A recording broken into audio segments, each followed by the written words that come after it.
네, 안녕하세요. 반갑습니다.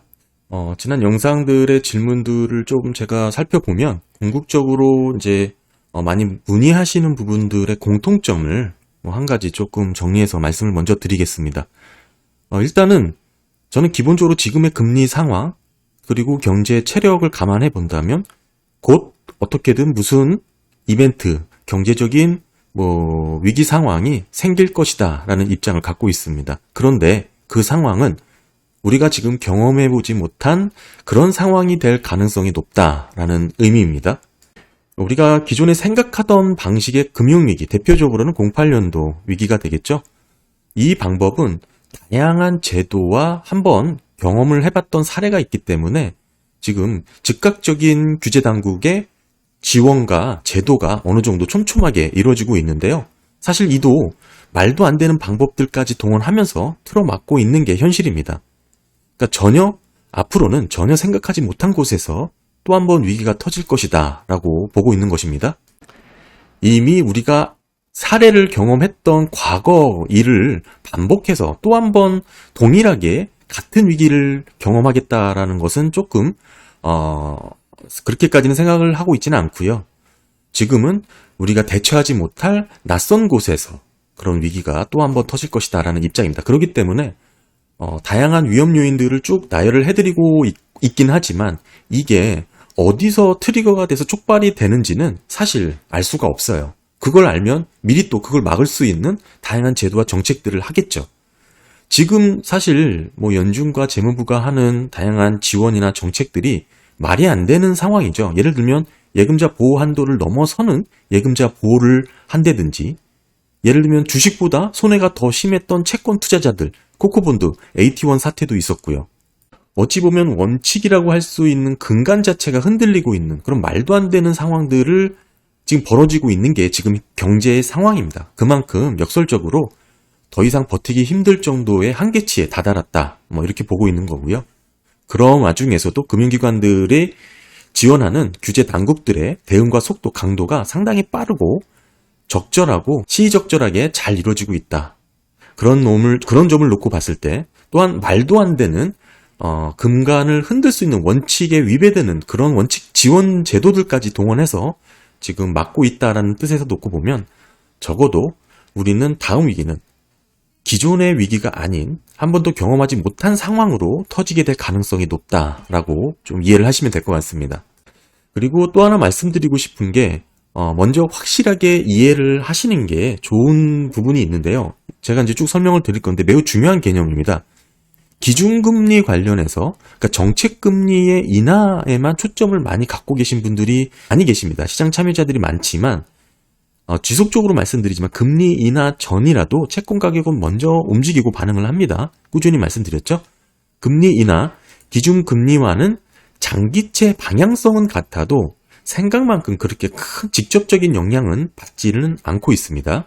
이 논리를 조금 더 확대해서 설명을 드리면 기준금리가 내려간다, 즉 유동성이 공급된다 라고 단순하게 생각하시면 안 된다는 거예요. 이 개념이 어느 정도 단절이나 왜곡이 생길 수 있다는 것을 아셔야 좋습니다. 대부분은 금리 인상 이후에 인하를 하게 되면 주가가 폭락했다라는 것을 많이 놓치고 계시는데요. 이 부분을 잘 파악을 하시면 앞으로 주식이라든지 채권이라든지 투자하시는 데 많은 도움이 되실 겁니다. 즉 다시 한번 설명드리면 금리 인하를 기대를 하고 금리 인하를 바라보고 있지만 이 금리 인하가 우리가 생각하는 유동성 확대로 이어지지 않을 수 있다. 이 부분이 핵심입니다. 금리가 인하되어 은행들이 대출을 늘리고 기업들이 자금 시장이 좋아지지 않을 수 있다는 뜻입니다. 금리 인하가 되었다고 해도 통화 확대가 이루어지지 않을 수 있다는 것을 이해하는 게 상당히 중요하다는 뜻이에요.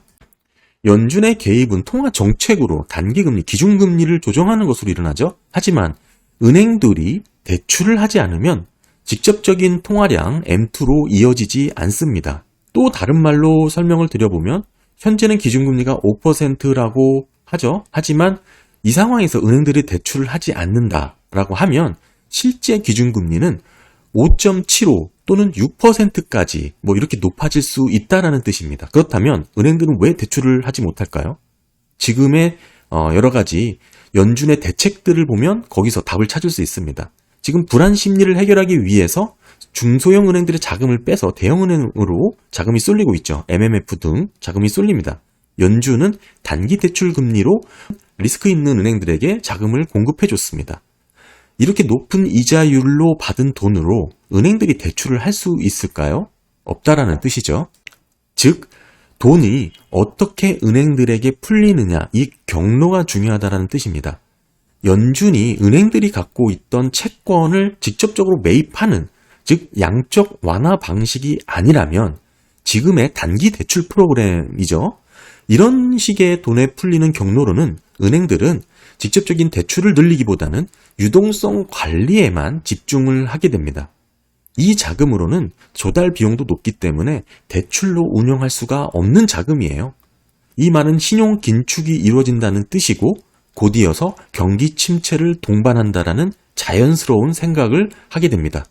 다시 한번 인플레이션에 대한 개념을 이해하면 좋을 것 같은데요. 인플레이션이라는 것은 돈이 풀린 것이고 이 돈이 풀렸다는 의미는 시중에 풀렸다는 것을 의미합니다. 이게 중요합니다. 시중에 풀렸다는 돈은 파생통화, 즉 M2가 증가한 것입니다. 이 M2가 증가하려면 은행들이 대출을 해야 하는 것이에요. 이 경로의 수순을 잘 파악하시면 좋은데요. 이것만 제대로 이해를 해도 지금의 연준 대차대조표 자산 증가가 주식시장이 보는 것처럼 유동성 공급으로 해석할 수 없다라는 것이 이해가 되실 겁니다. 연준의 자산 증가는 유동성이 늘어나는 것은 맞습니다. 맞다고 볼 수 있지만 그 정도와 강도가 충분하게 유동성이 늘어난 것이다 라고 보기에는 어렵습니다. 즉 자산 가격을 상승시킬 만큼의 풍부한 유동성이 아니라는 뜻이죠. 연준의 자산이 늘어나는 것은 본원 통화가 늘어나는 것이죠. 연준의 통화량과 지급준비금이 이제 본원 통화이기 때문에 그렇습니다. 이것만으로는 인플레이션이 우려된다고 볼 수가 없다라는 뜻이죠. 제가 한번 보여드렸던 이 그래프도 08년도 이 지금 본원 통화, 파란색이 본원 통화입니다. 본원 통화가 급격하게 늘었습니다. 지금 그때 당시 08년 위기 이후에 은행들의 지원을 해주면서 유동성이 풍부하게 공급이 되었지만 보시면 이 빨간색 M2는 비슷한 수준으로 꾸준하게 증가를 했죠. 본원통화 파란색이 증가한 것만큼 비례해서 똑같이 증가하지 않았습니다. 자세한 내용은 지난 영상에 제가 다 설명을 해놨으니까요. 그거 참고하시면 좋을 것 같고 이 말은 연준의 계좌에 보관되어 있다라는 뜻입니다. 이게 시중에 풀려서 인플레이션을 조장하지 않았다는 뜻이 되는 거죠. 연준은 시장은행들의 대출 통제, 규제 등을 통해서 본원 통화를 늘려도 이 파생 통화, 이 빨간색은 억제할 수가 있습니다. 그런데 지금 코로나 이후를 보시게 되면 본원 통화가 늘어났지만 사실 여기 보면 M2 급격하게 늘어났죠. 늘어나는 비율이 동일하게 늘어났습니다. 이 원인은 코로나에 대응하기 위해서 3조 달러 가까운 정부 국채를 미국 국채죠. 연준이 직접 매입을 했습니다. 연준이 매입을 하고 이렇게 발행된 현금을 재무부가 개인들 계좌에 직접 꽂아주면서 발생한 그런 모습인 거죠. 이때 재무부가 발행한 국채를 연준이 직접 3조 달러를 다 매입했습니다. 연준은 사실 국채를 매입할 때 공개시장에서만 매입을 해야 되지만 우회 방법을 통해서 재무부한테 직접 조달을 했어요. 매입을 했어요. 이게 이제 그때도 말씀드렸지만 페이퍼 컴퍼니를 통해서 우회로 매입을 했다고 말씀드렸죠. 이게 부채의 화폐화 논란이 있기 때문에 법으로 막아놨지만 연준은 재무부의 국채를 3조 달러 직접 매입하는 그런 사례도 이미 갖고 있고요. 이렇게 늘어난 돈이 미국 국민들에게 직접 꽂혔습니다. 연준의 대차 대조표 상으로는 모두 지급준비금이 늘어난 게 동일하죠. 하지만 중간 과정이 생략된 것이에요. 이때와 이때의 차이점은 연준에서 은행, 은행에서 개인으로 이뤄지는 과정에서 은행이 빠져버리고 개인들에게 직접 꽂히게 됨으로 인해서 연준이 은행을 통제하면서 인플레이션을 막을 수 있는 이런 역할 자체가 이 코로나 때는 사라진 것입니다. 즉 파생통화가 직접적으로 증가하게 된 것이죠. 그렇게 가파른 기울기로 이렇게 증가하게 되면 당연히 인플레이션이 발생할 수밖에 없는 겁니다. 사실상 대출이 직접 늘어난 것과 마찬가지라는 뜻이죠. 여기에 제가 22년 작년 하반기에 주식을 계속적으로 투자할 수 있었던 이유도 이제 또한 설명이 이어지는데요. 22년 연말까지 은행들의 예금금리는 0%대였습니다. 기준금리를 아무리 높이더라도 은행들의 예금금리는 0%대였어요. 이게 뜻하는 것은 꾸준한 대출 수요가 지속적으로 살아있었음을 뜻하는 겁니다. 그래프 보시면 22년 지금 금리를 올리던 국면임에도 대출이 꾸준하게 늘어난 것을 확인할 수가 있죠. 이렇게 주식시장이 빠르게 반등할 수 있었던 이유이고요. 지금까지도 이렇게 랠리가 이어질 수 있었던 원인 중에 하나입니다. 하지만 작년 12월 23년부터는 분위기가 바뀌었습니다. 대출이 꺾였고요. 이 증감률로 놓고 보시더라도 확실히 꺾였습니다. 이 대출이 줄어들고 있다는 것은 의미하는 바가 큽니다. 다시 한번 처음 개념으로 돌아가서 보면 인플레이션만 문제가 안 된다면 통화량이 증가하는 것은 아무런 문제가 되지 않습니다. 인플레이션만 문제가 안 된다면 통화량 증가하는 것은 문제가 되지 않아요. 통화량의 증가는 경제 활동에 필요한 자금을 충분히 공급한다는 의미로 해석할 수도 있고 이는 경제 활성화에 도움이 된다라는 주장도 논리가 필 수 있습니다. 달러를 계속해서 발행해도 물가만 통제할 수 있으면 문제가 없다라고 이렇게 단순하게 말씀드릴 수 있는 것이죠. 제가 지금 말씀드린 게 현대통화이론 MMT입니다. 현대통화이론을 빨리 이해를 하지 못하면 지금 돈을 벌기 어려운 국면입니다. 자꾸 균형 재정 속에 머물게 되면 지금의 경제 상황이 상당히 이상해 보이거든요. 빚을 계속해서 증가하고 있는 모습, 빚을 빚으로 갚고 있는 상황이죠. 정상적인 뷰로 보게 된다면 상당히 불편한 게 당연합니다. 20세기부터 연구가 시작돼서 빠르게 인기를 끌고 있는 현대통화 이론의 끝은 아직 아무도 모릅니다. 하지만 미국, 일본 등을 비롯한 주요 선진국들이 재정정책이 현대통화 이론을 기반으로 하고 있다는 점을 놓쳐서는 안 됩니다. 지금 게다가 미국은 달러를 중심으로 스왑라인을 주요 6개국 중앙은행들과 체결을 했죠. 즉 보조를 같이 하고 있다는 뜻입니다. 그 말은 스왑라인을 체결했다는 뜻은 6개국 중앙은행들이 각국 통화량을 늘릴 때 달러도 같이 늘린다는 뜻입니다. 달러가 부족해서 이만큼 찍으면 니네들 화폐도 같이 찍어라는 뜻이죠. 결국에는 달러가 항상 그 우위에 있을 수밖에 없는 그런 기반을 갖고 있는 제도라는 뜻입니다. 이 제도를 통해서 결국에는 현대통화 이론, 미국이 주장하고 있는 현대통화 이론이 조금 더 확대되는 그런 제도로도 해석할 수가 있겠고요. 물론 현대통화 이론도 그 한계가 있고 명암이 있습니다. 하지만 그건 경제학자들이 연구할 문제고 중요한 것은 08년도부터 미국은 현대통화 이론의 그 초입에 들어섰다는 게 확실합니다. 그게 핵심입니다. 쭉 보시게 되면 사실 달러가 엄청나게 풀린 건 08년도 위기 이후부터입니다. 그래서 08년도는 경제를 분석하고 매크로를 보실 때 많은 의미가 있는 굵직한 연도예요. 08년 전과 08년 후는 많은 변화가 있었습니다. 08년을 기점으로 금융위기를 시발로 미국의 달러가 의심을 받기 시작한 연도가 08년도입니다. 이후 머지않아 2011년도부터 중국과 대결 구도가 본격화된 기점이 되기도 했죠. 이 당시부터 중국은 미국채를 팔기 시작했습니다. 본격적인 미중 간 무역 전쟁, 패권 분쟁이 시작된 것이죠. 지금 현재 중국이 갖고 있는 미국 국채가 대략 8,600억 달러 수준입니다. 간혹 이 물량을 전량 매각한다.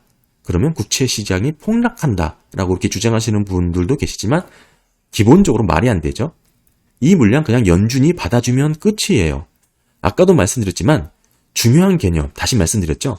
달러의 발행량 증가는 은행의 대출로 이어지는 게 아니라면 인플레이션에 큰 문제가 없습니다. 이 개념을 빨리 이해를 하셔야 달러를 계속 찍는데 인플레이션이 우려되는 거 아니야?